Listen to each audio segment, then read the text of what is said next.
Olá, pessoal, boa tarde. Meu nome é Fabiana, eu faço parte da equipe do Sebrae e hoje vou moderar o evento Educação Empreendedora em Novos Tempos. Eu queria saber se vocês estão me ouvindo, se quiserem escrever no chat, eu consigo dar uma lida e falar com vocês. Tudo bem, gente? Só escrever.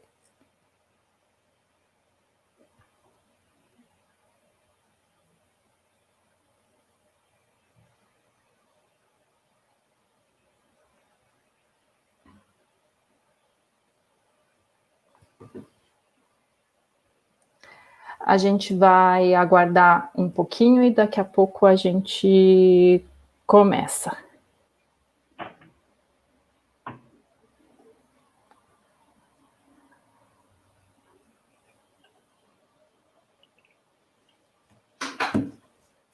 Ai, obrigada. Vocês estão... Eu estou nervosa e vocês? Aqui estamos todos nervosos. Tem o pessoal todo esperando. Bom, gente, para iniciar, eu vou passar um videozinho para a gente entender o que é o Sebrae, com a educação empreendedora, como ele trabalha. Espero que vocês gostem e daqui a pouco a gente começa o bate-papo.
Pessoal, era teste, era só para ver se vocês estavam prestando atenção. Eu vou passar de novo o vídeo agora com som, para vocês ficarem emocionados, tudo.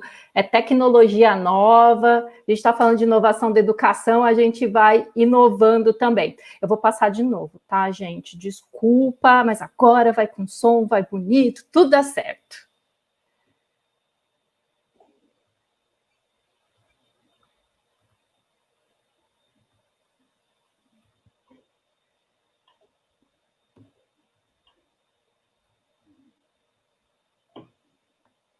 Espaço, mais ou menos.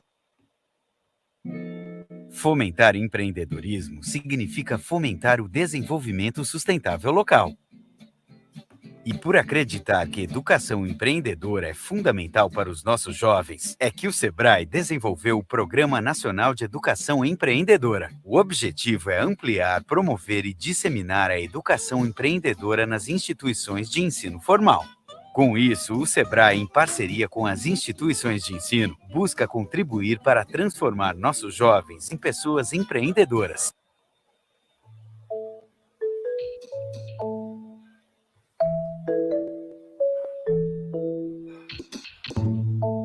Eu pegaria pegaria as latas de alumínio da rua, levaria para uma fábrica, derreteria e faria uma bicicleta de alumínio. Em ser veterinária, porque tem vários bichos abandonados. Abrir um restaurante. Ter uma empresa de brinquedo. Fazer o carro com a energia do sol. Não gastar gasolina, álcool. Construir casas de madeira. Os pedaços que sobrarem vão ser de vassouras. Meu sonho quando crescer é ser professora. Como ela é de alumínio, ela seria vendida mais barato, as pessoas iam comprar mais para andar mais de bicicleta do que de carro. Reciclar os velhos brinquedos os novos. Ia fazer assim comidas sem agrotóxico. Porque eu gosto muito de ensinar as pessoas a fazer alguma coisa. Uma casa tinha uns aparelhos em cima, aí eles captavam o sol. Uma veterinária enorme, mas enorme, com bastante espaço. Mais ou menos assim, ó.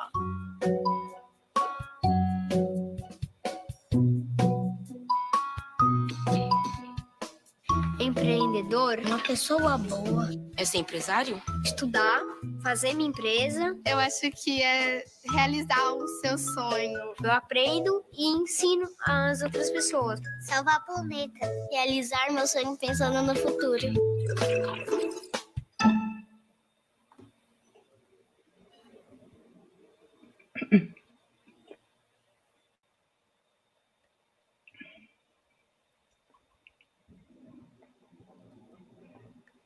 Legal. Vamos esperar. Cheguei.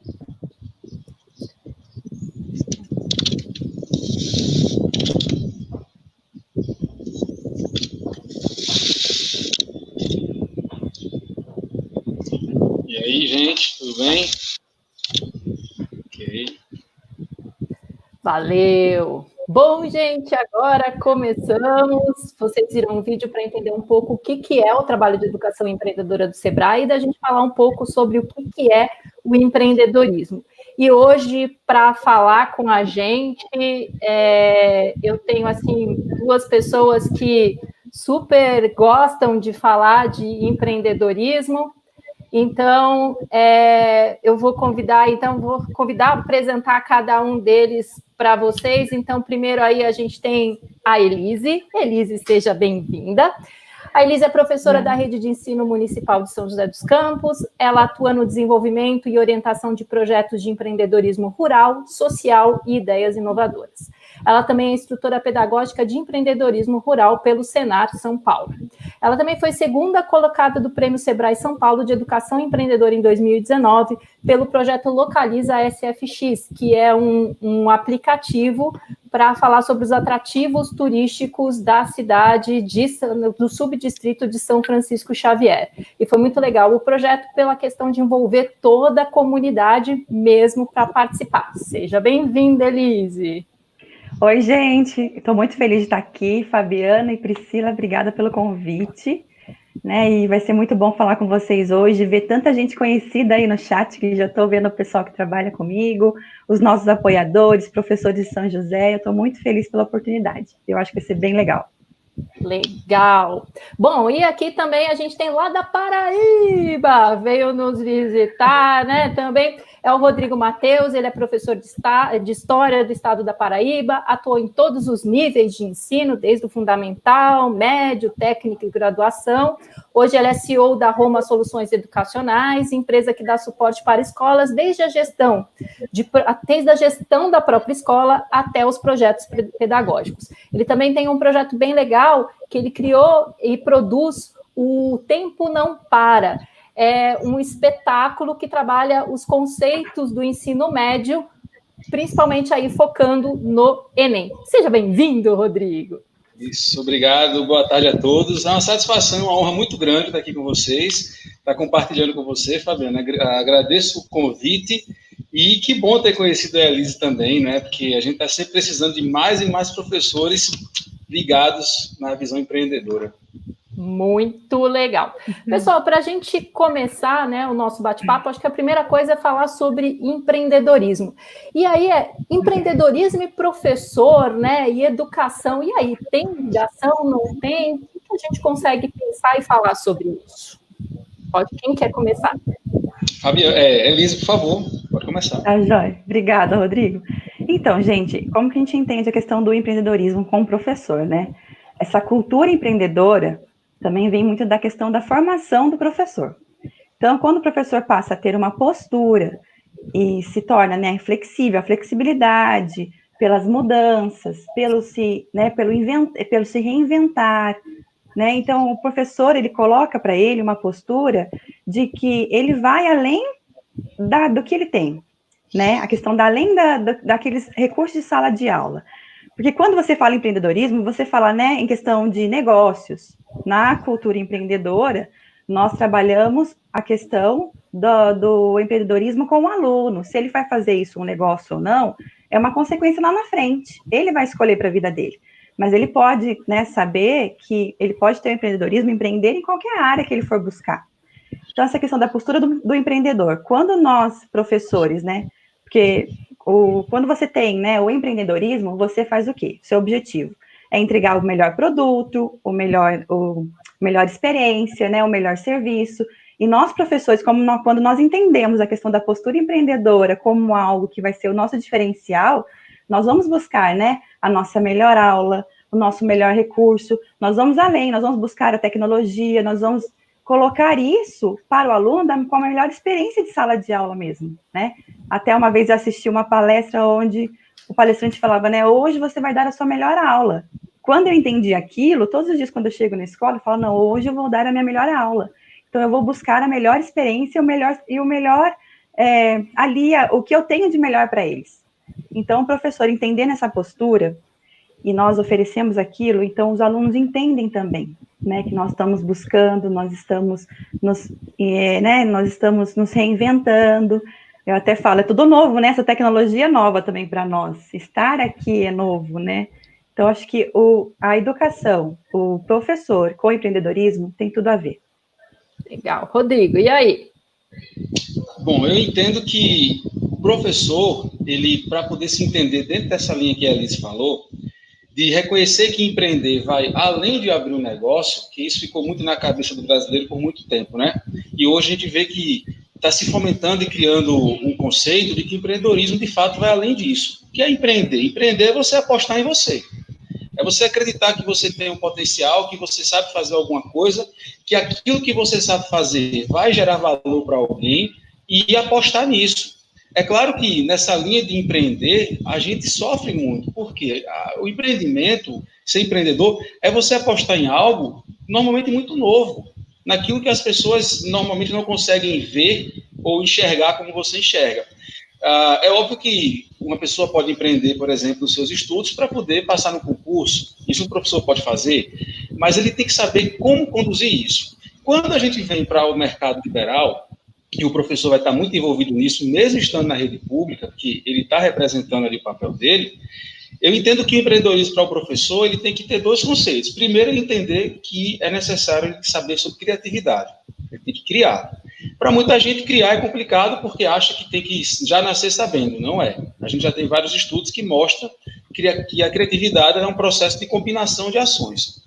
E a criatividade, para se tornar útil e empreendedora, de fato, ela tem que gerar valor. E aí que vem o nome inovação.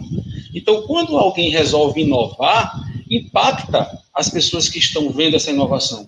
E quando esse impacto sofre as críticas negativas, normalmente a pessoa desiste. Então, o problema do empreendedorismo em qualquer âmbito do Brasil é exatamente quando o empreendedor ele desiste no primeiro impacto. Ora, se dentro do meu conceito de professor do ensino médio, entre as competências eu tenho que ensinar o empreendedorismo, primeiro, para eu poder ensinar, eu tenho que aprender e exercer. Então, o professor tem que começar a se enxergar como alguém que precisa aprender mais, estudar mais outras coisas para fortalecer aquela profissão que ele já serve, que é a arte de ensinar. Então, empreender parte de, né, criatividade e inovação. E eu posso só complementar? Vai lá. A questão também que nós, professores, desenvolvemos características empreendedoras também, né? Uma delas é que fundamental é a busca de informação. Se você vai passar, né, o empreendedorismo para o seu aluno, você tem que buscar o que é o empreendedorismo, né? E eu tenho que acreditar naquilo que eu estou falando também. É uma questão mesmo de postura, eu tenho que acreditar, eu tenho que ter, né, um comprometimento. Então, eu tenho que buscar para que aquele meu aluno saiba que o que eu estou falando não é da boca para fora. Eu sinto aquilo, né? Eu estou vivendo aquilo.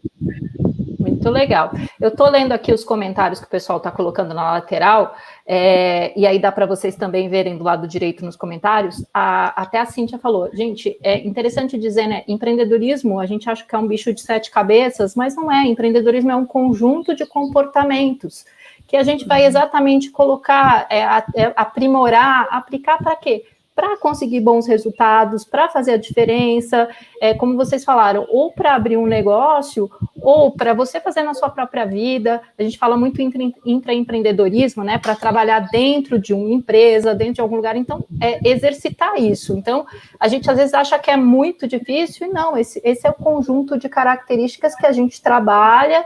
E a gente trabalha como professor, né? A maioria das vezes que eu pego capacitação com os professores, eles começam a falar, nossa, eu não sabia, mas eu estou me enxergando como empreendedor, né? Eu estou vendo que eu sou empreendedor. Então, a gente precisa trabalhar muito isso. E a gente trabalhando isso, também fica mais fácil de passar para os alunos, mesmo, até a Cíntia colocou com fome, passando a fome, etc., né? Quando você trabalha em empreendedorismo, ele vê as características, começa a buscar oportunidades e iniciativa para mudar a situação, para tentar melhorar a situação. Por isso mesmo, eu estou juntando aqui com as perguntas que o pessoal colocou quando fez a inscrição para o evento. O que tem a ver educação empreendedora e BNCC? Vamos lá. Fala aí, o Rodrigo aí é o mestre do negócio, a Elise vai colocando, vamos lá. E aí? Nada, que é isso. Bom, a BNCC, ela foi um projeto que sofreu muito impacto, né? Muita negatividade por um lado, muita aceitação do outro. O que é que de fato movimenta, gente, uma reforma da educação? São as necessidades futuras da economia. Vamos analisar o seguinte: se nós fizermos um levantamento histórico dos 3 últimos séculos que nós vivemos, o século XVIII, XIX e o século XX, você vai perceber que o início do século marcou todas as representações econômicas de todo o século. Por exemplo, até 1720, nós iniciamos o século com o ciclo do ouro. Então, toda a economia foi pautada, toda a relação de trabalho foi pautada, naturalmente, aprender a executar aquele trabalho foi pautada em cima do trabalho da exploração do ouro. No início do século XIX, começou o trabalho com as plantações de lavouras de café. Então, a educação transformou-se para poder atender aquela demanda. No início do século XX, veio a industrialização. Então, a educação também se moldou para aquela demanda. E a indústria é o mais recente do que a gente tem. Tanto é que eu sempre falo 2 paralelos em relação ao poder econômico nesse sentido do trabalhador. Em 1917, nós tivemos a maior greve que o Brasil teve no século XX, que foi a greve dos operários. O que é que os operários queriam? Que os direitos trabalhistas que fossem estabelecidos do século XIX para o século XX entrassem em vigor no Brasil. E aí, mais adiante, vai surgir a CLT e todas essas leis. Quando nós chegamos no século XXI, agora em 2018, nós tivemos uma greve que marcou muito o Brasil, que foi a greve dos caminhoneiros. Quem são os caminhoneiros? São autônomos. Isso mostra que a economia do Brasil está transformando para esse outro lado.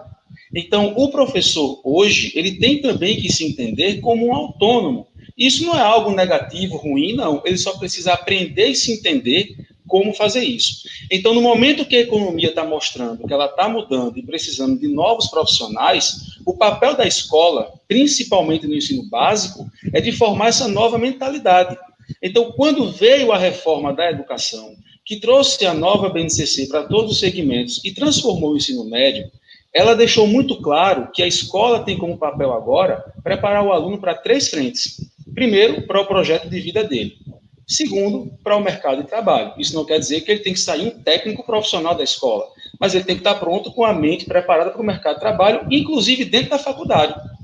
E terceiro, preparar ele para passar uma prova que coloque ele no nível superior. Então, esse é o papel tridimensional da escola, fazendo com que o aluno entre na universidade, não como a gente está vendo acontecer nos últimos anos. Eu vejo nas salas de aula das faculdades, o aluno entra, falta aula, na sexta-noite vai para barzinho, sai para jogar dominó. Essa mentalidade da preguiça, do não entender o que está fazendo ali, vem desde a base do colégio, porque ele era obrigado a estudar uma coisa que não fazia sentido para ele, e ele acabava não dando valor. Então, o papel da escola agora é mostrar para o aluno que ela está criando coisas que façam sentido para ele, para o projeto de vida dele.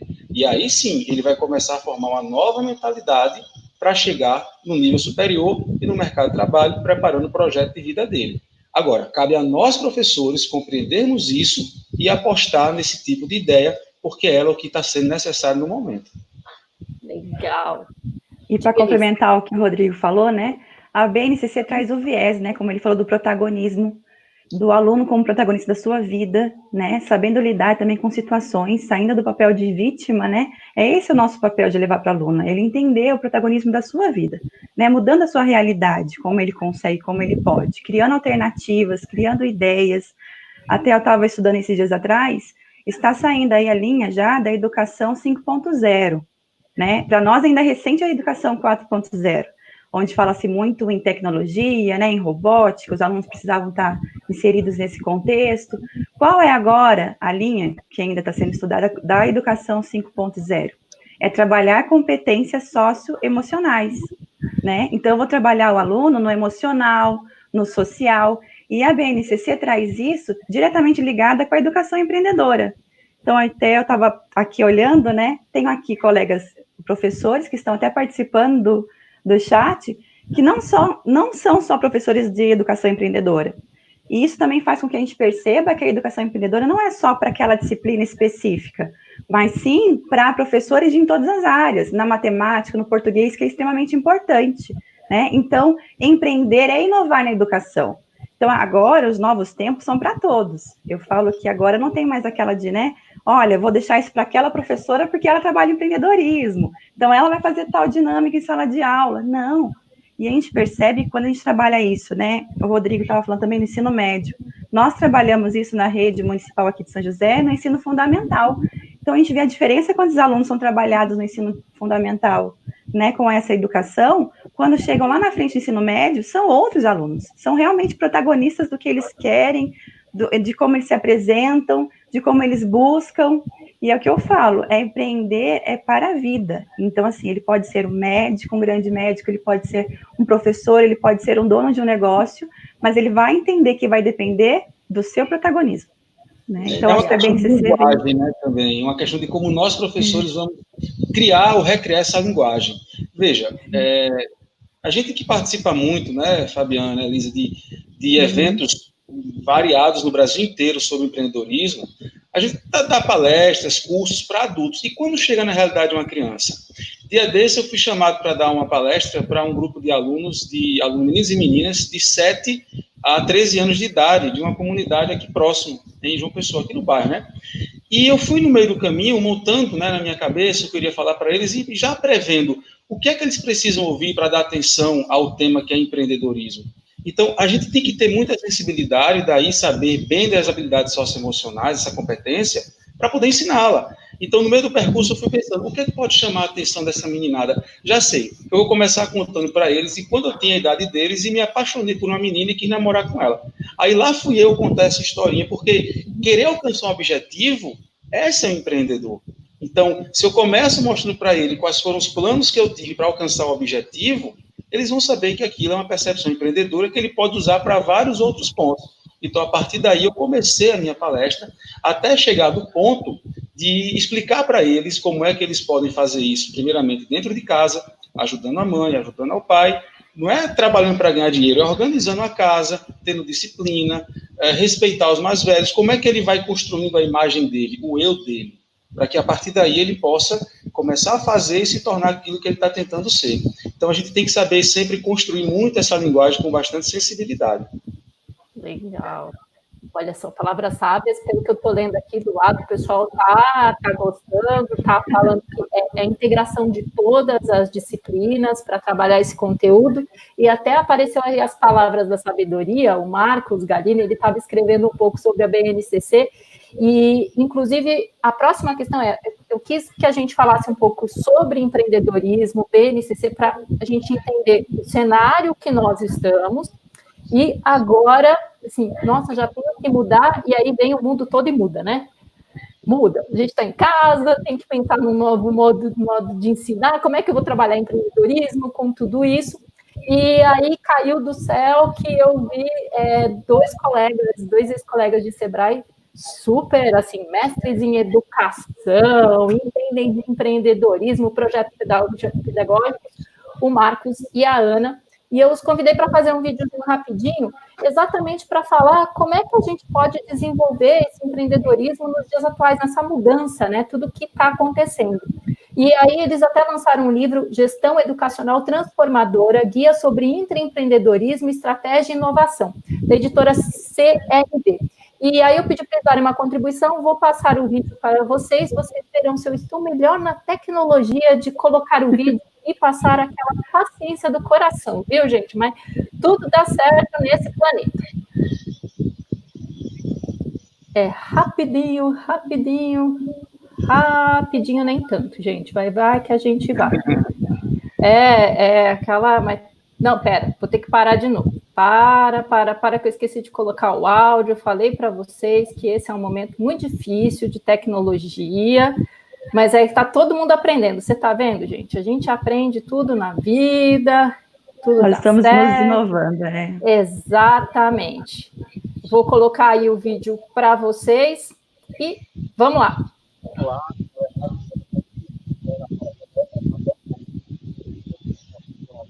E viemos aqui bater um papo com vocês sobre educação empreendedora no ensino. Nesse momento de pandemia, de Covid-19, a gente tem um momento muito de incerteza e uma oportunidade bastante grande para trabalharmos com os professores, com os profissionais da educação da escola e junto aos alunos, os problemas que são encontrados aí na educação, principalmente na questão do uso da tecnologia, na questão do desafio que se colocam para a aprendizagem nessa pós-pandemia, né, que não vai ser um mundo igual como a gente vem encarando. Então, a gente entende que uma das ferramentas fundamentais é trazer o aluno para discutir os problemas e resolver junto com ele. E isso dá a possibilidade de desenvolver as suas competências empreendedoras nesse momento de crise e ajuda a escola, a instituição de ensino, a repensar essas práticas educativas. Então, dando continuidade a esse diálogo, uma das oportunidades das instituições de ensino justamente é encontrar nesse processo de pandemia e pós-pandemia uma oportunidade de como a instituição vai se reconstituir, se reestruturar frente ao mercado e frente aos seus clientes imediatos, que são os alunos e as alunas. Então, uma das oportunidades é iniciar esse trabalho de desenvolvimento ou potencialização de competências empreendedoras entre empreendedoras. Então, uma vez que você traz os alunos e as alunas para debater os problemas e encontrar soluções em conjunto, também é importante ressignificar a participação da própria equipe docente. Ou seja, é possível encontrar potenciais perfis de professores e professoras que tenham algo a nos dizer sobre inovação, algo em suas práticas, que nos possibilitem começar com eles a partir, de repente, alterando as metodologias utilizadas pouco a pouco, trazendo metodologias novas, metodologias abertas, por exemplo, e fazer com que, aos poucos, a gente possa trabalhar essa equipe docente e trazer a inovação a partir das metodologias utilizadas no processo de ensino-aprendizagem. Não é fácil, não é da noite para o dia, são pontinhos que vão se fazendo na reestruturação da cultura da instituição de ensino, mas sim é possível começar pouco a pouco. O fato é, a instituição de ensino, do jeito que estava acontecendo, possivelmente não vai mais continuar sendo a mesma. Então, nós temos que encontrar qual vai ser o novo normal. Qual é o novo normal para a instituição X, Y e Z? E como ela vai se reposicionar internamente e também se mostrar ao mercado. Ótimo. Vai ser um momento bastante desafiador e todas as instituições de ensino vão buscar essa transformação, tá? Essa gestão transformadora. Excelente.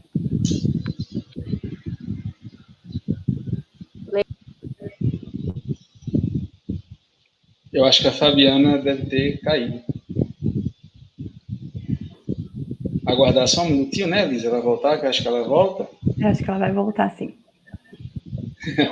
Bom, gente, então vamos fazer o seguinte, né? Vamos pegar o gancho do vídeo. Teve uma coisa, Elisa, que ele falou que eu considero extremamente interessante. A professora falou sobre o novo normal. O que seria esse novo normal? Viu, Fabiana? A gente está aqui dando... Obrigada, vocês salvaram. Eu apertei o botão errado aqui, caí, mas voltei. Vamos lá. ponto. Ela falou sobre um novo normal. O que será esse novo normal? Porque uma vez que a gente reconhece que a escola não pode ser mais a mesma, a gente não precisa ir muito longe, não. Veja só, tem um vídeo, agora eu queria me lembrar exatamente qual é a banda, mas a americana lançou na década de 70 para 80, acho que vocês vão lembrar bem, que é um clipe que mostra crianças quebrando a escola, destruindo. Vocês lembram desse clipe? É o do Pink Floyd, né? Não é? Pink Floyd, exatamente. Quer dizer, esse pensamento de destruir aquela escola arbitrária, mandona, ele já vinha acontecendo na Europa e nos Estados Unidos há muito tempo. Nós levamos quase 40 anos para conseguir entender que essa realidade precisava chegar ao Brasil. E aí, o que significa isso? Significa dizer que o novo normal é que todo mundo, quando eu falo todo mundo, eu falo professores, escolas, alunos, família, tem que entender de fato o que é que deve ser feito a partir do entendimento da economia, o que é que o mercado precisa. Se eu estou preparando meu aluno para a escola é formar ele para a vida, ele vai ter que ter uma profissão, eu tenho que saber quais são as profissões que existem e que serão sustentáveis para que meu filho possa trabalhar. Então, quando ele fala assim, um novo normal, quer dizer que a gente precisa realmente criar uma nova forma de se interagir. E a BNCC, ela fala isso. Existem dois pontos interessantes que eu percebo que o professor precisa compreender. Primeiro é o seguinte, o que são componentes curriculares e o que são os itinerários formativos. Eles são duas coisas completamente diferentes e, ao mesmo tempo, se complementam. Quando nós falamos de componentes curriculares, ele corresponde a 60% do que a BNCC diz. Então, os conteúdos, eles devem estar alinhados em componentes. Ou seja, eu devo escolher uma temática e, sobre aquela temática, eu juntar 2, 3, 4 disciplinas que apresentem uma razão de ser daquela temática. Não é simplesmente trabalhar os conteúdos que já existiam juntos de forma interdisciplinar, não. É realmente reunir o assunto em torno da finalidade que aquele componente quer chegar. Quando eu entro no itinerário, eu faço do mesmo jeito, só que focando no aprofundamento das áreas de conhecimento e tendo uma quinta área, que é a técnica profissional. Então, o que é que eu tenho feito aqui, e queria que vocês entendessem assim, bem rapidamente. Eu criei um novo formato de escola. Essa escola chama-se O Tempo Não Para, escola híbrida. O que é que eu quero, o que é que eu tenho feito nela? Não é uma escola que eu agrego alunos, é uma escola que eu reúno professores. Nessa escola, nós temos o que nós chamamos de laboratórios de criação. Cada laboratório de criação eu chamo de lacre. Então, eu tenho o lacre de humanas, o lacre de natureza, o lacre de saúde, o lacre de matemática e o lacre técnico profissional. Nesses laboratórios, eu reúno os professores e nós trabalhamos a criação dos componentes que poderão ser usados por qualquer escola, pública ou privada, em qualquer lugar do Brasil. Então, essa criação de componentes, ela está sendo trabalhada entre nós para que ela consiga alcançar o máximo possível de professores. Então, a gente está trabalhando uma maneira de chegar isso à região sudeste, ao resto do nordeste, à região norte, todos os lugares do Brasil. Nesse laboratório, os professores trabalham, criam, e como a BNCC diz, ela fala que as escolas, os colégios atuais, devem se articular com outras instituições de ensino de sua região para ofertar o máximo possível de itinerário aos alunos. Isso também se estende aos componentes. Então, veja como a mentalidade tem que mudar.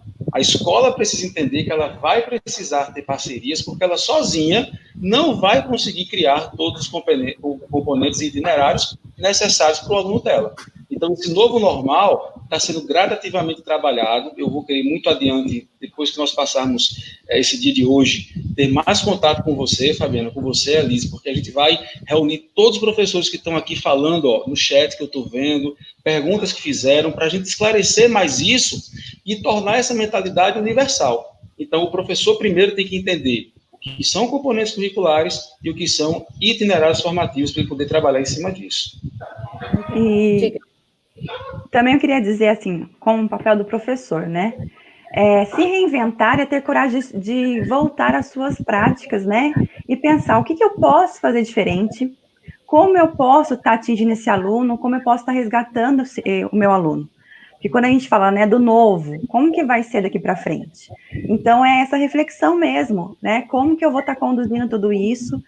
E quando eu falo no dia a dia também, em sala de aula, trabalhar muito a questão dos menores. Eu acho que quando a gente começa com essa questão de trabalhar o sócio, né, emocional, a questão dos pequenos ali, que começam ali desde o primeiro ano, né, trabalhando a questão do empreendedorismo também. De que maneira? trabalhar a empatia, que eu acho que é o que a gente mais precisa nesse momento, e daqui para frente vai ser muito mais, né? Então, quanto mais novo você trabalha a empatia, pensar, né, no outro, porque agora essa questão do movimento é mais, né, da questão da aprendizagem, é o fazer e o conviver. Tanto que agora o novo também, a gente tem que olhar muito, daí chega também a questão do lado do empreendedorismo social, né? Trazer isso muito mais para dentro da escola. A questão, né, deles começarem a pensar na comunidade a comunidade que eles pertencem, no local que eles moram, e buscar, né? Buscar ideias, soluções, porque o novo também vai trazer muita consequência. Então, assim, vai trazer questões, né? Vamos pensar no que a gente pode fazer pela nossa comunidade, é uma questão de transformação.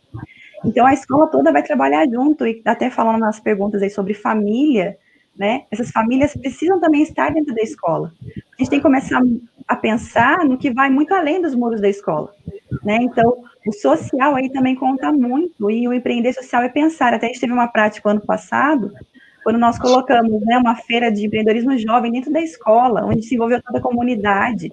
Então, os alunos do nono ano pensavam nas ideias de inovação, e os mais novos do oitavo pensavam, né, na questão social, e eles criaram soluções até aí para transporte público, para saúde. Então, e o novo vai trazer muito isso para nós, na nossa realidade de escola. Então, e é um trabalho que a gente pode fazer em conjunto com professores, né, envolvendo família, envolvendo comunidade. Eu acho que a gente tem que cada vez buscar mais o conhecimento, como o Rodrigo fala, entender melhor, buscar mais a questão técnica também, e colocar isso junto com a prática. Porque os pais só vão entender esse nosso novo tempo, nosso novo olhar, quando nós colocarmos todos juntos, né? E mostrar também que vamos, né, criar aí jovens protagonistas para que façam a diferença, independente de onde eles estejam. Legal. Eu vejo aqui, só responder aqui um comentário, para a gente participar e interagir com quem está nos assistindo. O Paulo, ele colocou assim, nem nós não sabemos quais serão as profissões do futuro, por isso devemos formar para aprender sempre e para a mudança. Claro, o Marcos Galini falou e o Paulo concordou. Então, o que eu quero dizer com profissão do futuro, gente, não é que a gente precisa adivinhar o que vai vir no futuro, mas é a gente preparar o aluno para ser um profissional melhor com as profissões que existem no presente. É aí onde parte o princípio do empreendedorismo, da inovação. Ora, primeiramente eu tenho que saber o que é que o meu cliente, o que é que o meu paciente, o que é que a pessoa que vai precisar do meu serviço realmente quer. Como é que ele deve encarar esse novo lado profissional? Então, a profissão do futuro não está em tentar surgir uma profissão nova, mas em fazer melhor com as profissões que já tem. E esse é um papel que nunca foi trabalhado na escola. Então, a BNCC, a reforma, ela dá isso. Você veja que até o nono ano, apesar de não ser tão simples, está sendo muito mais fácil de se trabalhar do que a realidade do ensino médio, que ainda não conseguiu se transformar, porque a gente tem sistemas de ensino que ainda amarram as escolas e não permitem, e, naturalmente, um preparo do professor que tem que se interar nisso para, a partir daí, começar a executar.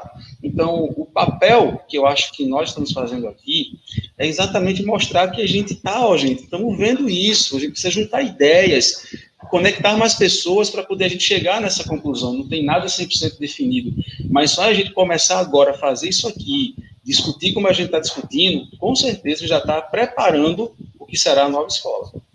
Legal, também, Rodrigo, que a gente estava falando, interrompi aqui, Elise, mas rapidinho. A Ana Paula, que foi aqui gravou o vídeo, né? Ela escreveu aqui sobre o novo normal, né? E ela fala, um novo normal atual é mais uma oportunidade e urgência que temos em reestruturar as formas de construir o ensino e a aprendizagem, sob uma perspectiva protagonista e por competências. Fala aí, Elise, vai que depois eu falo. E eu estava até pensando agora também, né, no papel do professor, né, nessa nova educação, nessa educação 5.0 que a gente está entrando daqui a algum tempo. O papel do professor ele é um mediador, né, ele é um papel agora de mentoria. Então, nós vamos estar o quê? Criando recursos para esses alunos, né, é o que eu sempre falo. Nós trabalhamos o protagonismo, trabalhamos o projeto de vida, trabalhamos sonhos, o que é muito importante, está lidando com sonhos. Né? A gente não sabe qual vai ser a consequência disso, mas a gente sabe que a gente está lidando com sonhos. Então, trabalhar o aluno na maneira de que eu não vou julgar, né? Eu vou preparar para que ele saiba se desenvolver e saiba que circunstâncias, né, as coisas podem mudar como mudou agora. E até eu trago isso para nós. Estamos em maio. Em março, nós estávamos participando até de uma palestra de educação empreendedora com um público grande aqui, de mobilidade urbana, e uma semana depois, não, 10 dias depois, nós já estávamos na escola preparando atividade, porque ninguém mais ia ficar na escola. Então, assim, é tudo muito, não tem essa questão de, vou planejar e vai estar tudo certinho daqui para frente, não. É preparar mesmo o aluno para ele entender que ele pode, né, gerar mudanças, e ele pode querer se tornar algo que ele tenha vontade, sem julgamento, né? Se hoje vai partir para a área de internet, de youtuber, de inovação, nós vamos estar lá para poder mediar e apoiar e fazer uma mentoria, né? Então, assim, o nosso papel agora é de estar sempre ali e mostrando caminhos mesmo, e em todas as áreas. Eu acho que é um termo que eu falo. Essas aulas online, elas são um pedaço do que já tem que ser, né? Quando a BNCC ela diz que a gente tem que ter 20% da carga horária destinado ao ensino à distância, eu acho que agora a gente está começando a ver na prática de que forma que vai se materializar esse ensino à distância. Não é que um aluno no ensino médio vai ter que estar assistindo videoaulas, mas o professor pode reorganizar dentro do seu componente uma parte das aulas que ele pode dar de home office. Isso já é uma habilidade do futuro para o professor, né, que está bem presente. Legal. Eu acho... Desculpa, Fabi, pode falar. Vai lá. Eu acho até assim, que é um desafio, né? E nós estamos também, como professores, né? Como todos, nós estamos assim, num desafio muito grande. E quem não tinha tanta habilidade para tecnologia está aprendendo e vai aprender e vai funcionar e vai usar. Porque eu preciso também pensar agora, onde eu vou encontrar esse meu aluno? Nós estamos nós estamos distante fisicamente, nós não estamos em contato com eles. Então, eu tenho que começar, como professor, a entender aonde eu vou encontrá-lo. Eu vou encontrá-lo no Facebook, no Instagram, na rede social. Então, eu tenho que começar a partir com ferramentas que eu possa, né, atingi-lo. Porque onde ele está nesse momento, nem todos têm a questão do acesso. Como, né, a minha realidade, como muitos alunos, a gente não tem esse acesso à tecnologia. Mas a gente vai criar outro recurso, criar outra estratégia. Então, se eu sei que o meu aluno também ali, ele tem essa questão desse acesso, eu vou começar agora a buscar ferramentas, buscar informação para eu chegar até ele através desse acesso. Então, a gente vai se reinventar, é um mundo novo, e a gente já começou, né, na verdade. E aí, vocês falando nisso, vem mais uma pergunta que o pessoal colocou durante a inscrição, que é, e agora? Como é que eu trabalho essa nova forma, esse novo normal que está normal agora neste momento? Mas como é que eu trabalho nesse novo momento, com os alunos que estão em casa, com os pais que estão trabalhando em casa, com um aluno que às vezes tem internet, aluno não tem internet? Como é que a gente pode planejar e pensar a educação nessa situação? Que dicas vocês dariam? O que vocês estão fazendo, ouvindo, para ajudar exatamente os professores que todos estão passando por isso? Quer começar, Elise? Pode começar, Rodrigo. Bom, eu enxergo o seguinte. Primeiro, eu acho que para a gente realmente se reinventar, a gente tem que descobrir o que a gente gosta de fazer além da aula. Então, todos nós temos dentro da gente uma outra habilidade, outra competência. A gente precisa desenvolver ela somando com o que a gente ensina. Então, no momento que a gente começa a juntar essas habilidades e criar algo novo, eu vou tendo que ver também a quem é que eu vou ensinar. Porque o professor da realidade de uma escola pública, de uma grande cidade, que tem uma estrutura boa, como algumas escolas públicas hoje têm tempo integral, ensino técnico, é diferente de uma escola pública que está no interior do estado, de cidades distantes, de regiões mais pobres, que é mais diferente ainda do aluno da rede particular de escolas de porte financeiro menor e mais distante de escolas de porte financeiro maior. Ou seja, nós temos várias realidades diferentes. Então, para cada ponto, se o professor quer atingir o seu objetivo, ele tem que entender onde ele está atuando, para ele saber de que forma que ele vai atuar dentro dos conteúdos que ele tem que ensinar. Então, ele tem que desenvolver dentro dele uma habilidade, a arte dele, fazer o que eu gosto de fazer. Por exemplo, quando nós idealizamos O Tempo Não Para, eu gosto muito sempre de falar da figura do professor Tomás Pessoa, que é meu amigo, meu sócio, foi meu aluno quando fazia ensino médio, desde o primeiro, segundo, terceiro ano, entrou na Universidade de Geografia, estudou, se especializou e trabalhamos juntos há muitos anos. E quando a gente sentou para trabalhar e pensar o que era O Tempo Não Para, o que seria essa aula espetáculo com música, poesia, com um toque de cinema, a gente entendeu que nós gostávamos de usar essas ferramentas para ensinar. Só que também foi visto que melhor do que simplesmente colocar uma música na sala de aula, era melhor que a gente fizesse. Então a gente foi desenvolver habilidade tocando instrumento, reunir professores que têm essa habilidade, criar uma ideia, e isso não é da noite para o dia, isso leva tempo. E tem que ter realmente muita fé naquilo que você está fazendo e entender o seguinte, eu vou fazer até ver o resultado que vai dar. Paralelo a isso, eu vou estudando cada vez mais, juntando outros conteúdos. Então, no momento que a gente junta e cria algo daquilo que vem dentro da gente, a gente começa a transformar. Enquanto o professor acreditar que ele não tem capacidade disso, que as dificuldades vão atrapalhar, ou porque é tudo muito surreal, ele vai continuar sem fazer. Qualquer coisa nova, gente, é surreal até que você comece a fazer. Então, quando você descobre a sua arte, você agrega ela ao seu modelo de ensino. Por exemplo, outro professor, eu sou muito bom de trabalhar artesanato com madeira. Certo, mas eu sou professor de matemática. Como é que eu posso juntar isso aqui com a matemática? Pensa, trabalha, agrega os valores e aí você vai criando uma coisa nova. Então, entrar nesse novo, ser empreendedor nesse sentido, é tirar de dentro de você aquilo que você tem de melhor para ofertar o que tem de melhor. Então, é assim que a gente vai construindo coisas novas. Muito legal. Fala aí, Alice. E até o Rodrigo estava falando, eu estava lembrando até da descrição do bate-papo aí que a Fabiana colocou, né? De pessoas apaixonadas pelo que fazem. E é realmente isso, a gente tem que entender que educação é essa paixão mesmo, né? Porque os alunos, eles sentem quando a gente gosta, eles sentem quando a gente acredita naquilo, e eles sentem a diferença da nossa postura. Então, eu acho que o professor tem que ter também, além de tudo, a motivação. Não é fácil? Não, né? Além do nosso dia a dia, das nossas rotinas, todo mundo tem os seus problemas também, mas é entender que quando eu vou partir para a parte da educação, na sala de aula, eu tenho que estar ali motivada e mostrar que eu estou motivada, e mostrar que é aquilo que eu gosto de fazer. Eu sempre trabalhei com os alunos, e até era uma engraçada fala de uma aluna de 9º ano, eu trabalhei com ela há 2 anos, e ela falava, e era a primeira aula na segunda-feira, e ela falava assim, e eu recebia eles, né, oi, bom dia, tal. Ela falava, mas professora, 7h15 da manhã, você nesse bom humor, porque eles chegam 7h15 da manhã querendo dormir mais, né, começo de semana, e ali eu sempre, né, mostrando e conversando, e olha, mostrando o que acontecia, a pauta do dia, vamos lá, vamos fazer dinâmica, vamos desenvolver projeto, e eles foram entendendo que essa motivação fazia parte, e aquilo foi transmitindo para eles, tanto que quando foram desenvolver projetos, a motivação maior era o diferencial. Então, essa motivação que o Rodrigo falou, né, tem que vir de dentro. Então, tem tantos professores com tantas habilidades, né, arte, música, né, tanta gente... Gente, eu falo que tem muito professor talentoso dentro de uma escola, e quando se une todo mundo numa sala de professores, que você começa a bater papo, você começa a conhecer, poxa, fulano faz isso, fulano faz aquilo, ou esse tempo também, assim, na quarentena agora, né, é questão do descobrir o que eu gosto, né? Até, Rodrigo, eu parti agora para a internet, né?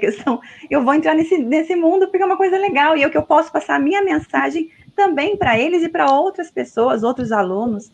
Eu acho que o diferencial é esse, é o comprometimento, é a motivação, é o gostar do que faz, né? Gostar realmente, saber que nós somos também protagonistas, valorizar o que a gente é, a profissão que a gente tem, isso é muito importante. Acho que falta um pouquinho da gente pensar, poxa vida, nós somos heróis sem capas também. Com certeza. Nós vamos ir buscando, e daqui para frente, nós seremos a linha de frente, né? Depois que tudo isso voltar, nós seremos também uma linha de frente. Os professores vão ter que motivar essa geração que está aí. Com certeza. É legal dizer, lendo aqui os comentários, né? Alguns professores falavam, nossa, eu era muito contra celular, hoje eu uso o celular para dar aula, né? Então, aquelas coisas que exatamente o diferente, ele causa um desconforto, mas é um desconforto que nos tira do lugar comum e faz trabalhar essa diferença. E o que eu tenho acompanhado alguns professores, inclusive essa live, o professor, às vezes, na sala de aula, ele é muito sozinho, ele fica lá com o aluno. Hoje, o que a gente está vendo? Eu vou dar 2 exemplos. Tem um município que a gente trabalha de educação empreendedora, Caraguatatuba. Os professores de empreendedorismo estão todos juntos pensando nas atividades que eles vão trabalhar para os alunos. Não é cada professor fechado no seu quadrado, mas são juntos, todos pensando nisso.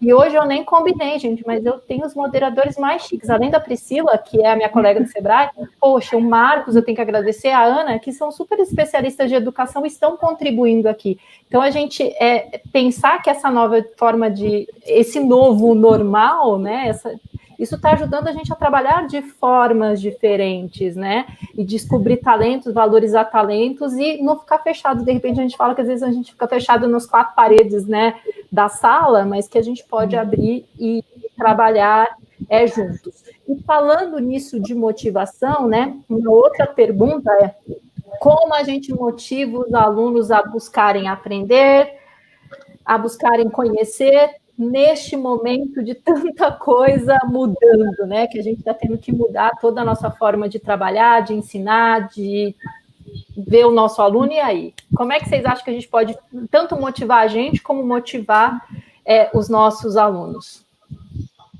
Rodrigo.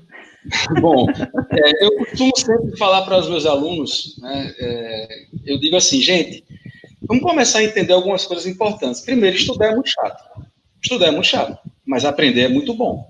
Então, ele precisa entender, encontrar o sentido daquilo que ele vai pesquisar para que ele compreenda que ele tem que aprender sem sentir que está estudando. Porque se a gente obriga ele, como vem sendo durante muitos anos, a aprender através de um estudo forçado, ele acha aquilo ruim, ele não desperta interesse, e é por isso que numa sala de aula de 45 alunos, a gente tem 5 alunos que são muito bons, 30 alunos que são médio, e aquele resto que é o que a gente chama de paredão, fundão, a escória da sala, né? E os médios oscilam muito. E o que é que eu observo muito nesses anos, até como coordenador de ensino de escola? Os alunos, eles ficam, uma maioria, muito em recuperação.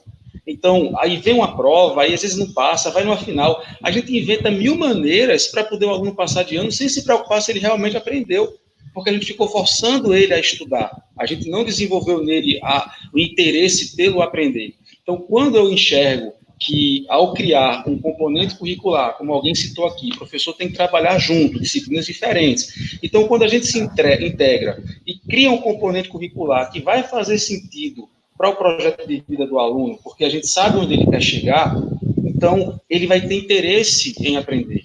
Quando ele vai escolher os componentes que ele vai estudar, os itinerários, ele tem um outro perfil.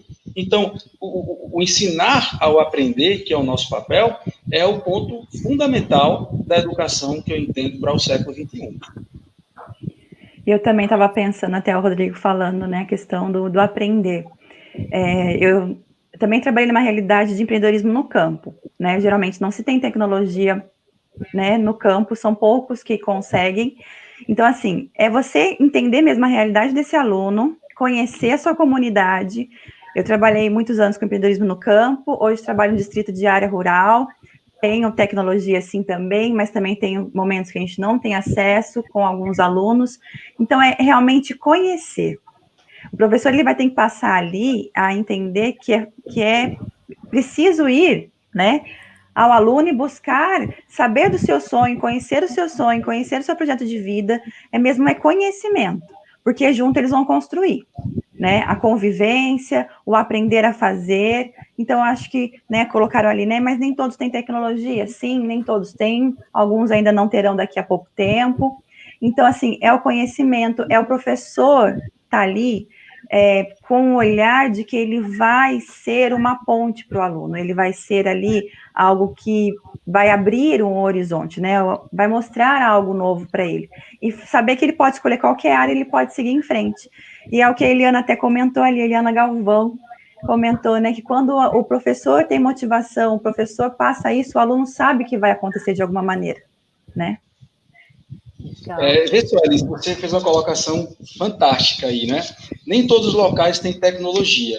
Quando eu converso muito com vários professores, são doutores, mestres, tal qual os que eu estou vendo que estão aqui, e eu me deparei muitas vezes com um determinado conflito, quando o professor que é contra a nova educação, contra a BNCC, diz assim, e o aluno que está na rede rural, que não tem acesso a nada, como é que ele vai viver essa realidade da BNCC? Vai ser horrível a educação lá no ensino.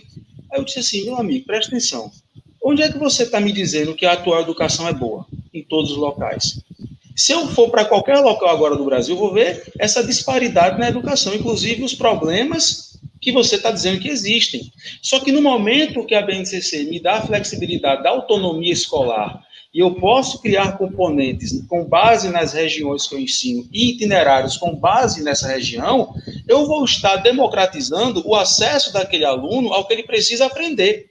Então, se existem regiões no Brasil que a tecnologia não é possível, eu tenho que entender o que é que vai fazer daquele aluno ser bem-sucedido a partir da realidade econômica que tem na região que ele vive. Eu posso criar um componente, um itinerário que sirva para Paraíba, Amazonas, São Paulo, Goiás. Mas, quando eu chegar também nessas regiões, ao perceber as mesorregiões internas, eu tenho uma flexibilidade e autonomia escolar de criar componentes itinerários para aquela realidade.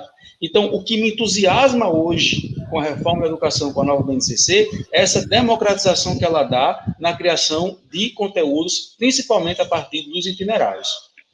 Sim, a gente vê também a questão muito, né, Rodrigo, da questão da comunidade, da realidade e das parcerias, né? Eu tenho parcerias locais também. E essas parcerias, muitas vezes, até eu estava aqui, né, o Paulinho, uma parceira nosso, que acho que está até no chat participando. Gente, quando nós precisamos de algo a mais para desenvolver algum projeto, alguma coisa, nós temos parceiros da comunidade, da cidade, que podem nos ajudar naquela região. E parceiros que entendem da realidade local ali também. E até falando sobre essa questão de pessoas que não têm acesso à internet, se é do campo, se é da cidade. A questão, eu vou trabalhar no aluno a cultura empreendedora daquilo que ele tem disponível para ele.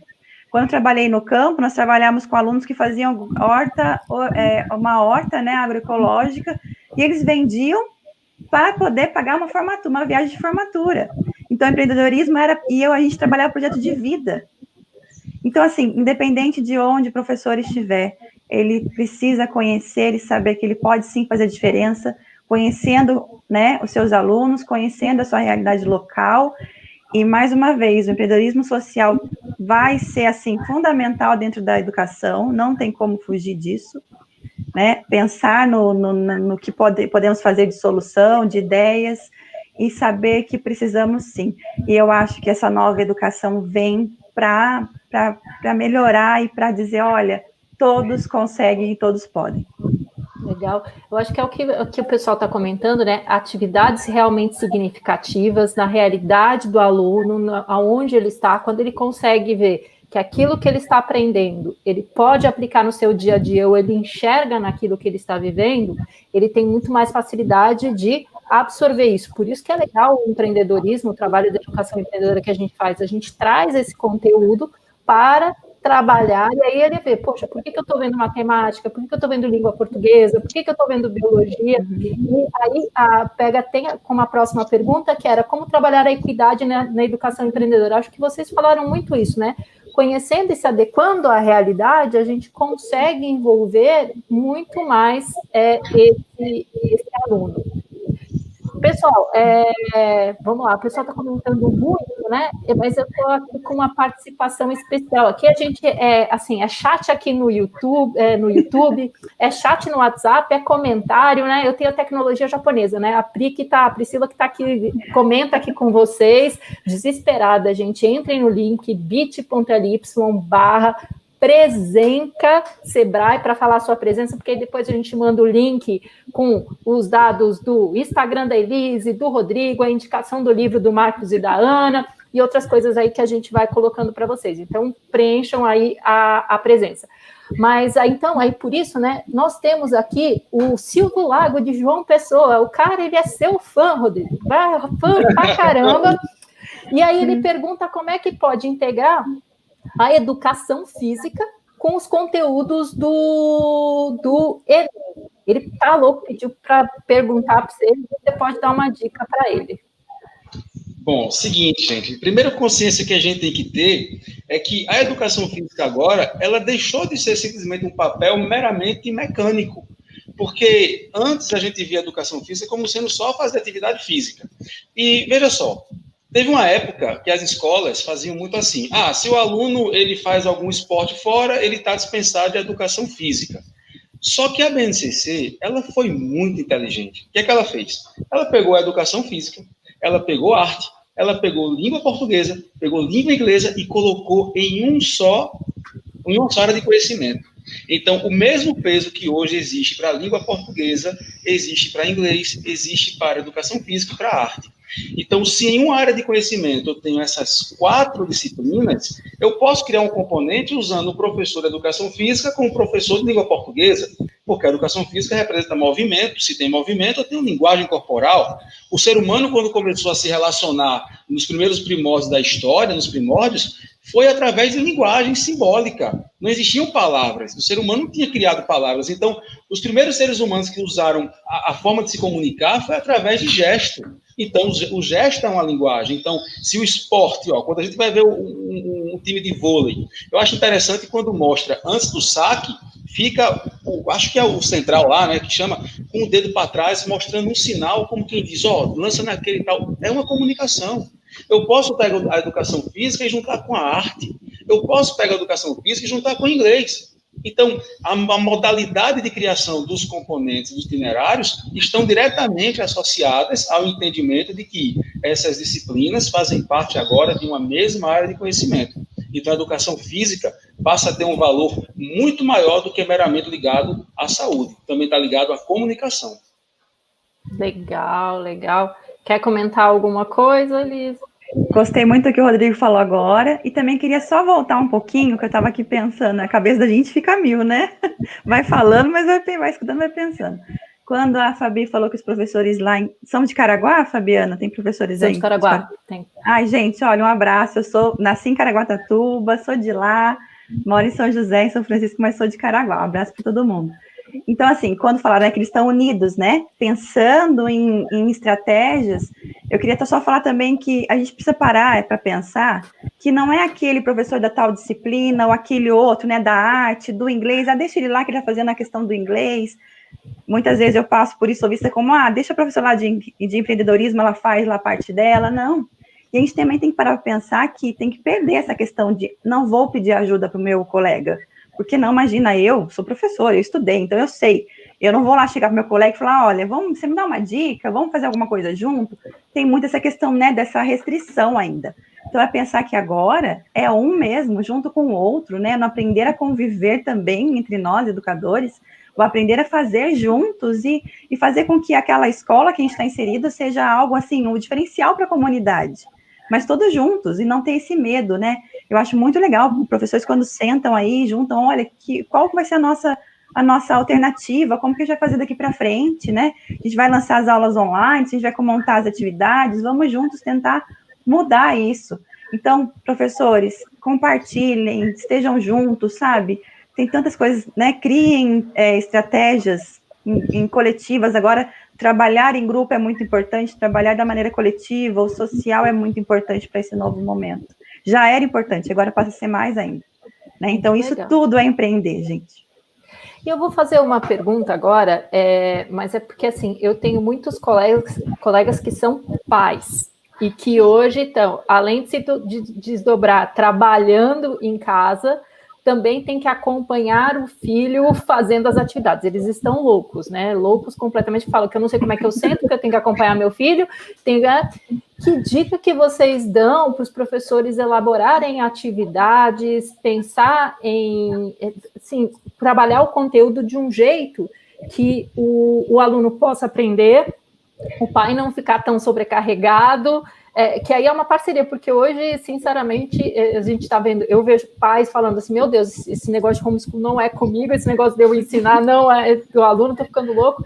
Então, que dica que vocês dariam para a gente até pensar como pode facilitar e também envolver o pai de uma maneira mais fácil, porque senão você acaba provocando que, ao invés de ajudar na educação, não estuda, porque eu estou cheio de coisa para fazer, então que dica que vocês dariam para isso?